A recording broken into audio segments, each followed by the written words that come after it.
Anyway, I want to do a little public service announcement for all of you out there. I've been in this business 25, 26 years. We've developed subdivisions, we've done shopping centers, we've done it all. We've done everything. And I got involved in a scam. 3 months ago, I got a referral from another agent that does some commercial work with us.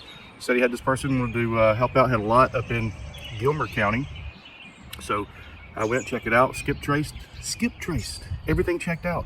This cat's emails, his wife's emails, the cell phone numbers, they're all attached to the property of skip trace. This guy said his name was one thing, never met him. He's an over-the-road trucker, seems to be a common story, I found out.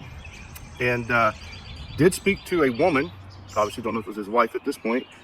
Last week, we're closing next week on the property. The person's gonna put $500,000 or more into the property.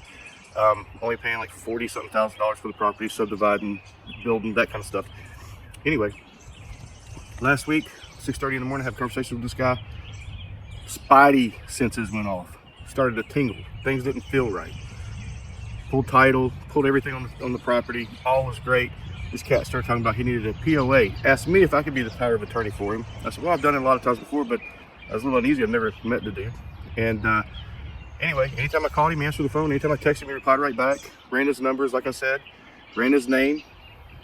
Well, it wasn't him. It doesn't matter what you do. If it's not him, he's impersonating someone else. And anyway, got out of it. We'll figure out how to terminate the deal. And thank God the buyer didn't go out and close this next week. And thank God I felt something weird about it. And he didn't go out and close and invest 500 grand into it, put properties together and houses. Anyway, we have to meet people. We got to do something, even if it's on Zoom. And look, we can't make people do the right thing. We just have to be a little bit more in tune, I guess, to I don't even know people that skip trace. I don't even know agents that skip trace people and verify. I was on the phone with him at 6:30 because I was testing, where's he at? What's going on? Anyway, weird. Don't get caught up in it. Thank goodness we avoided this, and we'll figure it out, work it out, and the buyer will get his earnest money back and all that. Anyway, just be careful out there. If you have a story like this, please share it. Let us know. Put it in comments here. Call me. I'll share it. I'll share your story. We, as realtors, need to be able to better identify these people because, look, that could have been a $500,000-$600,000 loss, and the title insurance and stuff is only going to get back the original investment of the lot. Some dude's going to go up there one day, he and his wife, who now we're in contact with, that don't want to sell the property.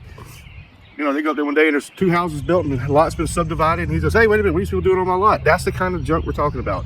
Anyway, signing off. Let me know. Email Daniel@solidapproachrealty.com. Let me hear your stories. Thanks, guys. Take care. Be safe out there. Hey, I also wanted to add, I mentioned doing a power of attorney.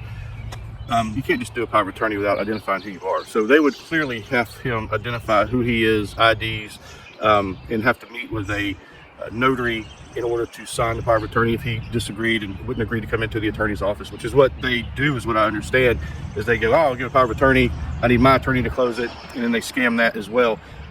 I didn't let that happen because that was part of what made me question the whole situation. But I don't want people to think out there that they can just go get a power of attorney and sign it without identifying themselves. If I was going to be signing for him, or someone else going to be signing on his behalf, he would have to identify himself in some way. But evidently they get around that too with other people. Anyway, like I said, crisis avoided at this point. You guys have a great day. Be careful.